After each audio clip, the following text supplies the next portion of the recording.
So for those of you who know me, you know I do nothing easy.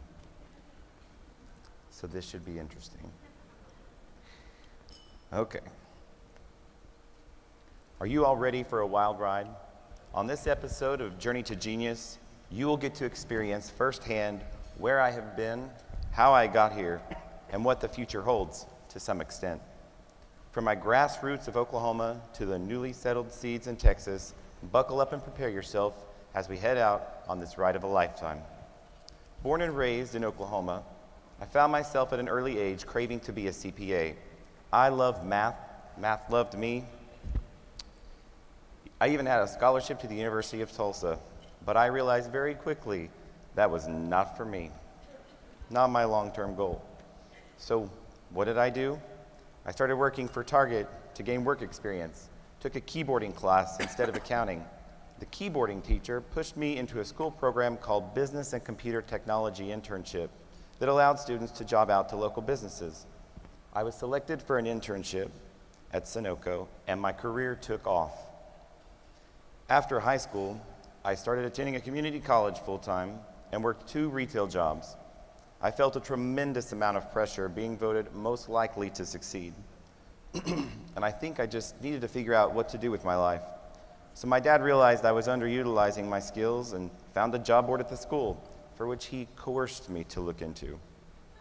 Through the job board, I was able to land a contract job with the Williams Companies, a large oil and gas producer in Tulsa that employed more than 20,000 employees at the time.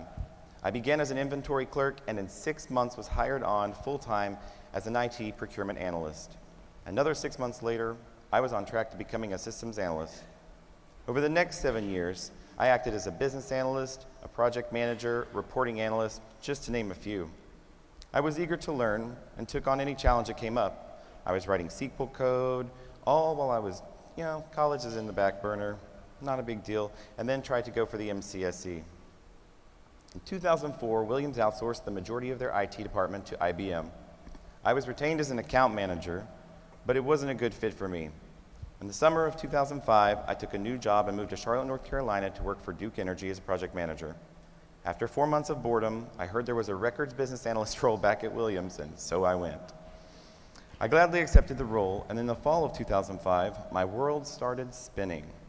In the records department, I was faced with the challenges of an old-school records team that was faxing work orders and retyping transfer forms.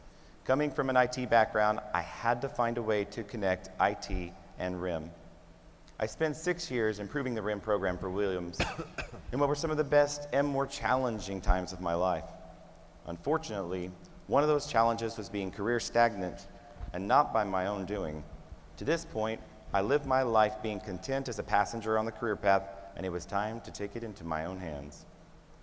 After 16 years, I finally completed my associate's degree in management and wasted no time enrolling in a bachelor's program.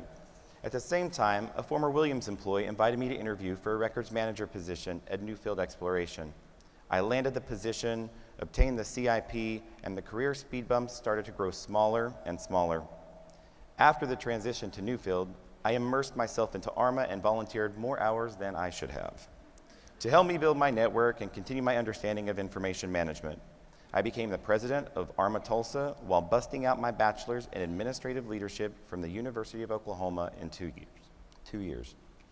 Continuing my learning process, I volunteered to be a part of the ARMA Glossary Redevelopment Project, obtained the Information Governance Professional Certification, all while continuing to support a United Way agency total source for hearing loss and access and working a full-time job.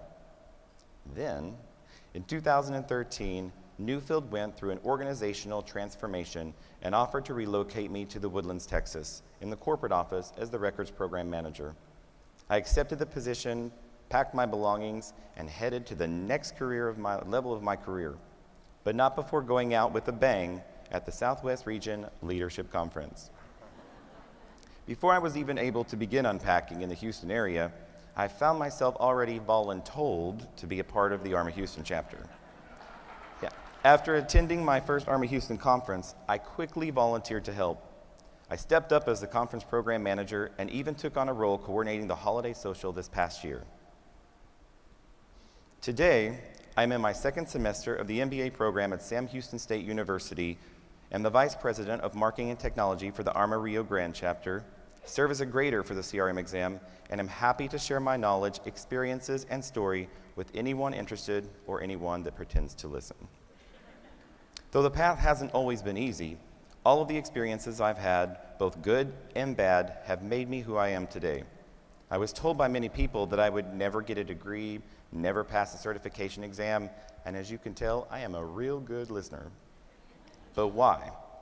Why obtain all of these certifications and certificates and more education? Why are they important? For me, it was a way of advancing my skills and knowledge base and ultimately giving a few people some words to choke on. Each of these qualifications has harvested different results. Understanding my path helped me determine what was best for me. So, what qualifies me as a genius? The same thing that qualifies everyone in this room. A genius is simply a person with an inclination to an area. No one person can know everything. We can all learn something from one another, no matter the circumstances. The network I have created as an information professional has helped me strengthen my knowledge and taught me things I never could have imagined. Our collective minds embody the true greatness that we, as a whole, have developed this industry into. What it has become today is something truly amazing. So, what's next for me? Become the Chief Information Governance Officer, Chief Information Officer? The possibilities are endless. More importantly, what's next for you? CRM, CIP, IGP, a certificate program? We are all in this together. Remember, information governance is an art, not a science.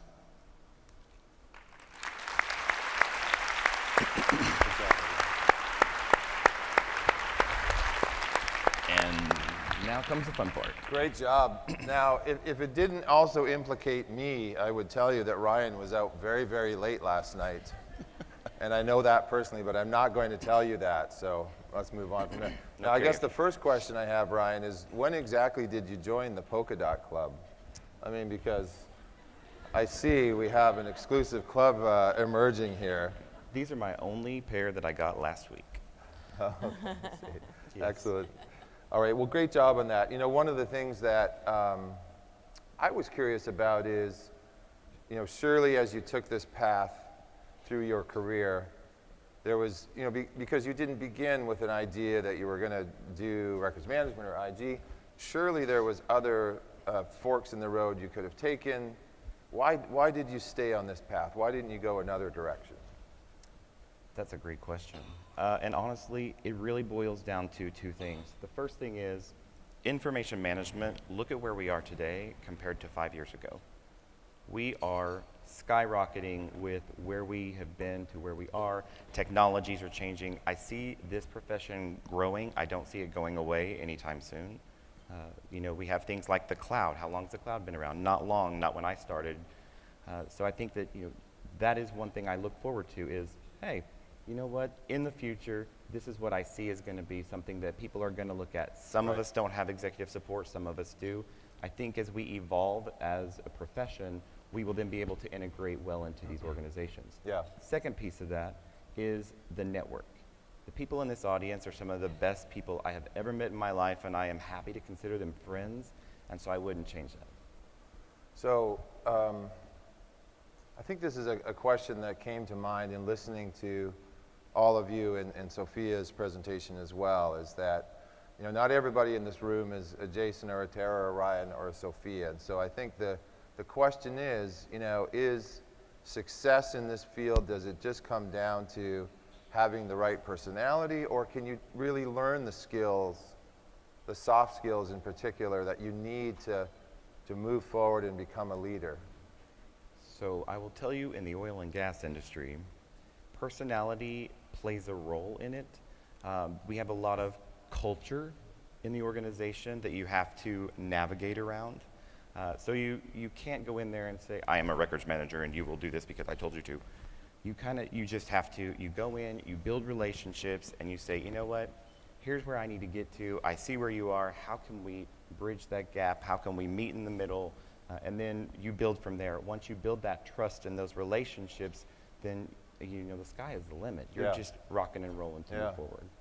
I love the theme that you pointed out, which I think is very true, that we are in a business, in a profession, in a discipline, as information governance emerges into organizations, that's really in its infancy and building off this foundation of course, decades of best practices in records management and privacy and on the legal side and so on. But the idea that it's more art than science, I think, is a critical thing for all of us to understand.